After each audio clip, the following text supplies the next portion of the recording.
Hello दोस्तों, कैसे हैं आप। स्वागत है आपका हमारी आज की इस नई वीडियो में। तो दोस्तों, जैसा कि आपको हमने अपनी पिछली 2 वीडियोस में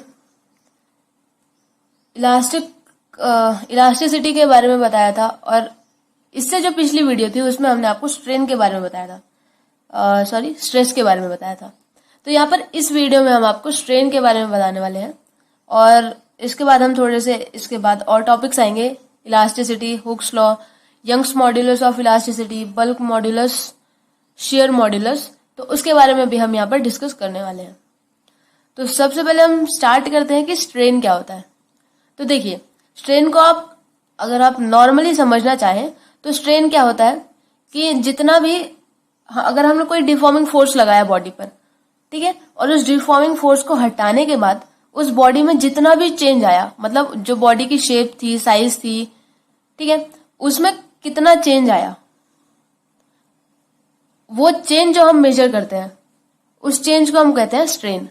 तो इसको हम लिख सकते हैं, it is defined as the ratio of change in configuration to original configuration. ठीक है, तो यहां से हम मेजर करेंगे कि कितना चेंज आया। तो देखिए, स्ट्रेन की यहां पर हम अगर डेफिनेशन लिखना चाहें, ये तो हमने समझ लिया कि स्ट्रेन होता क्या है। अब अगर यहां पर हम इसकी डेफिनेशन लिखना चाहें तो इसको हम कैसे लिखेंगे कि strain is defined as the ratio of change in configuration to original configuration. मतलब कि जो हम डिफॉर्मिंग फोर्स लगा रहे हैं, ठीक है, डिफॉर्मिंग फोर्स को हटाने के बाद जो भी उसमें चेंज आता है, जो भी उस बॉडी में चेंज आता है, उसकी कन्फिगरेशन में, शेप में, साइज में जो चेंज आता है, उसको हम क्या करेंगे, डिवाइड करेंगे उसकी ओरिजिनल कन्फिगरेशन से। तो यहां पर हमारे पास क्या आ जाएगा, जो भी चेंज हुआ होगा,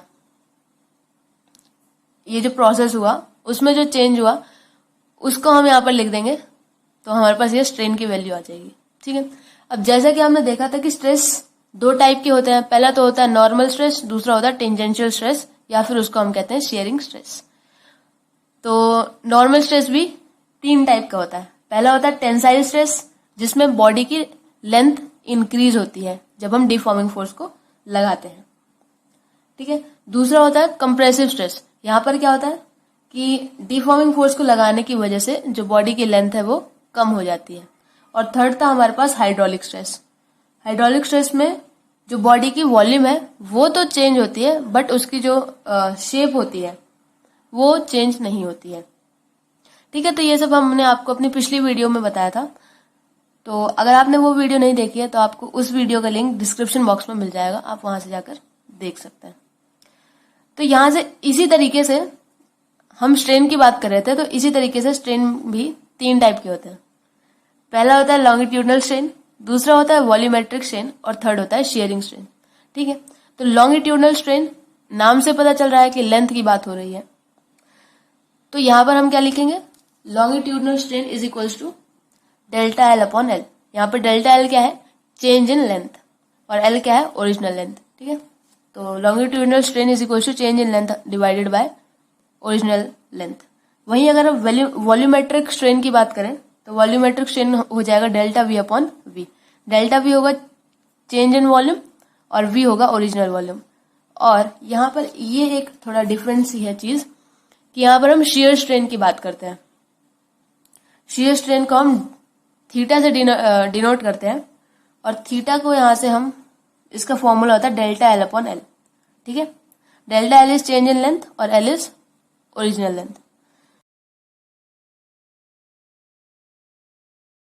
अब यहां पर एक ध्यान देने वाली बात है कि अगर यहां पर मैं आपको बोलूं कि स्ट्रेन की एसआई यूनिट बताइए, जैसा कि पिछली वीडियो में हमने स्ट्रेस की यूनिट निकाली थी, एसआई यूनिट न्यूटन पर मीटर स्क्वायर आई थी। ठीक है, और यहां पर अगर हम स्ट्रेन की एसआई यूनिट निकालना चाहें तो स्ट्रेन की एसआई यूनिट कैसे निकलेगी। तो देखिए, अगर आपको किसी भी यूनिट का, मतलब किसी भी फिजिकल क्वांटिटी की यूनिट याद नहीं रहती है, या फिर आपको याद नहीं आ रही है, तो आपको मैंने एक तरीका बताया था कि आप वहां से आराम से कर सकते हैं। उस फिजिकल क्वांटिटी का एक, बहुत सारे फॉर्मूले होते हैं, उसमें से कोई भी एक फॉर्मूला उठाइए और वहां से हर एक टर्म की जो एसआई यूनिट होती है उसको आप लिखिए, और उसको फिर थोड़ा सा उसमें कैलकुलेशन करेंगे तो आपको उस फिजिकल क्वांटिटी की एसआई यूनिट मिल जाएगी। तो अगर यहाँ पर हम स्ट्रेन की बात करें तो यहाँ पर change in configuration to original configuration है। तो सपोज एक एग्जांपल लेते हैं हम, ये लॉन्गिट्यूडनल स्ट्रेस की एसआई यूनिट निकाल के देखते हैं। तो देखिए चेंज इन लेंथ की एसआई यूनिट क्या होगी, लेंथ में ही चेंज हो रहा है तो उसकी यूनिट क्या होगी, लेंथ की यूनिट होती है मीटर, एसआई यूनिट है ना। और ओरिजिनल लेंथ ये भी लेंथ ही है तो इसकी एसआई यूनिट भी होगी मीटर। तो यहाँ तो मीटर से मीटर कैंसिल हो गया। इसका मतलब क्या है कि जो स्ट्रेन है वो एक डायमेंशनलेस क्वांटिटी है। डायमेंशनलेस मतलब जैसे हम करते थे MLT, हमने 11th क्लास में किया था वो चीज। और यहां से हमें मिलता है कि लॉन्गिट्यूडनल स्ट्रेस या फिर हम स्ट्रेस कह सकते हैं, स्ट्रेस एक ऐसी क्वांटिटी है जिसकी कोई यूनिट नहीं होती है। और इसके बाद हम डायमेंशन की बात अगर करें तो उसकी कोई डायमेंशन भी नहीं होता है, ठीक है, क्योंकि कोई यूनिट नहीं है यहां पर तो इसकी डायमेंशन भी नहीं है। तो दोस्तों हमने जैसा कि यहाँ पर डायमेंशनलेस क्वांटिटी की बात की, तो अगर आपको स्ट्रेन के अलावा कोई और डायमेंशनलेस क्वांटिटी के बारे में पता है तो हमें कमेंट करके जरूर बताइएगा। इसके बाद नेक्स्ट टॉपिक आता है हमारे पास इलास्टिक लिमिट। ये टॉपिक हम वैसे तो अपनी फर्स्ट वीडियो में ही कवर कर चुके हैं जिसमें आपको हमने एक्सपेरिमेंटली करके दिखाया था ये सब, पर एक बार हम इसकी डेफिनेशन देख लेते हैं। तो इलास्टिक लिमिट किसी भी बॉडी की वो लिमिट होती है जहां तक उस बॉडी में जो इलास्टिसिटी है वो होल्ड होती है। मतलब कि अगर हम एक फोर्स लगाते हैं, डिफॉर्मिंग फोर्स लगाते हैं, ठीक है, तो एक पर्टिकुलर वैल्यू तक ही वो बॉडी अपनी इलास्टिक लिमिट को शो करेगी।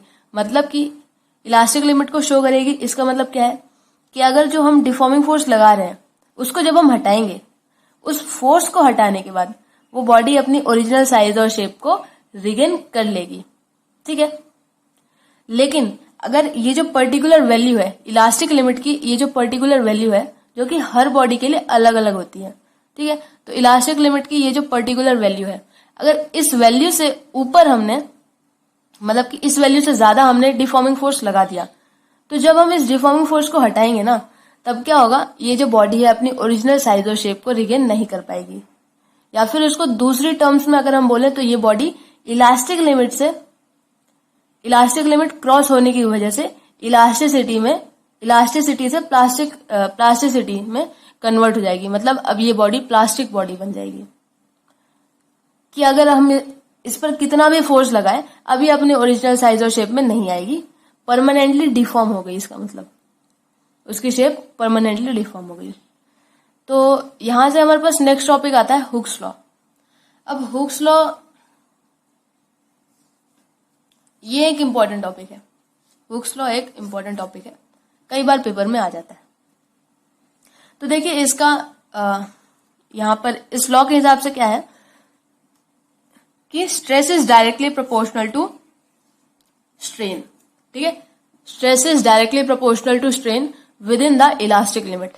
मतलब कि जो ये फोर्स लग रहा है, ये जो स्ट्रेस है, स्ट्रेस क्या हमने क्या बताया, रिस्टोरिंग फोर्स है, restoring force per unit area, ठीक है। तो ये जो यहाँ पर डिफॉर्मिंग फोर्स लग रहा है, ये डिफॉर्मिंग फोर्स एक पर्टिकुलर लिमिट तक ही लगे, मतलब पर्टिकुलर ये जो इलास्टिक लिमिट है बॉडी की, उस इलास्टिक लिमिट तक लगे, तब उस केस में क्या होगा, जो स्ट्रेस होता है वो डायरेक्टली प्रोपोर्शनल होता है स्ट्रेन के।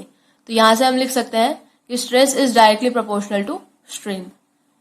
और यहां से एक चीज और हम कंक्लूड कर सकते हैं कि अगर हम लिख सकते हैं stress upon strain is a constant, ठीक है, यहां से stress is directly proportional to strain, ये जो इक्वेशन है हमारे पास, इस इक्वेशन से हमने ये इक्वेशन डिराइव की कि stress upon strain is a constant. और ये कांस्टेंट जो होता है इसको हम बोलते हैं मॉड्यूलस ऑफ इलास्टिसिटी। इसी कांस्टेंट को बोलते हैं मॉड्यूलस ऑफ इलास्टिसिटी। अब जैसा कि हम जानते हैं कि यहाँ पर 3 होते हैं मॉड्यूलस ऑफ इलास्टिसिटी। पहला होता है Young's modulus of elasticity, second होता है बल्क मॉड्यूलस ऑफ इलास्टिसिटी, और थर्ड होता है शेयर मॉड्यूलस ऑफ इलास्टिसिटी। तो आइए एक एक करके इनको देखते हैं। तो अब देखिए, जैसा कि हमने देखा, यहां पर हमने क्या देखा कि स्ट्रेस अपॉन स्ट्रेन स्ट्रेन, ठीक है, इज अ कांस्टेंट। और इस कांस्टेंट को हम क्या कह रहे हैं, इस कांस्टेंट को हम कह रहे हैं मॉड्यूलस ऑफ इलास्टिसिटी, ठीक है। तो अगर हम मॉड्यूलस ऑफ इलास्टिसिटी की यहाँ पर ऐसा यूनिट देखना चाहें तो मॉड्यूलस ऑफ इलास्टिसिटी की यहाँ पर हमारे पास ऐसा यूनिट कैसे आएगी। देखिए, स्ट्रेस तो हम जानते हैं, स्ट्रेस क्या होता है, restoring force per unit area. Restoring force per unit area मतलब इसकी ऐसा यूनिट होती है न्यूटन पर मीटर स्क्वायर अपॉन, यहाँ पर है स्ट्रेन। अब स्ट्रेन हमने देखा था कि ये डायमेंशनलेस क्वांटिटी है, ठीक है, इसकी कोई डायमेंशन होती नहीं है। तो यहां से हमारे पास ये जो मॉड्यूलस ऑफ इलास्टिसिटी आई, इसकी भी ऐसा यूनिट हो गई न्यूटन पर मीटर स्क्वायर, ठीक है। तो यहां से हमें पता चला the unit of modulus of rigidity are same as those of stress और प्रेशर, ठीक है, चाहे स्ट्रेस की बात करें चाहे प्रेशर की बात करें, ये क्या हो जाएगा, न्यूटन पर मीटर स्क्वायर। तो यहाँ पर 3 टाइप के मॉड्यूलस ऑफ इलास्टिसिटी होते हैं और तीनों की ही ऐसा यूनिट होगी न्यूटन पर मीटर स्क्वायर। तो दोस्तों आज की वीडियो में इतना ही था। अगली वीडियो में यहाँ पर हम यंग्स मॉड्यूलस के बारे में बात करेंगे, बल्क मॉड्यूलस के बारे में बात करेंगे और मॉड्यूलस ऑफ रिजिडिटी के बारे में बात करेंगे। तो आशा करते हैं कि आपको ये वीडियो अच्छे से समझ में आ गया होगा। अगर आपका कोई डाउट हो तो आप यहाँ पर कमेंट सेक्शन में कमेंट करके बता सकते हैं। दोस्तों मिलते हैं अगली वीडियो में। दोस्तों मिलते हैं अगली वीडियो में। तब तक अपना ध्यान रखिए, अपने पेरेंट्स का ध्यान रखिए और मेहनत करते रहिए।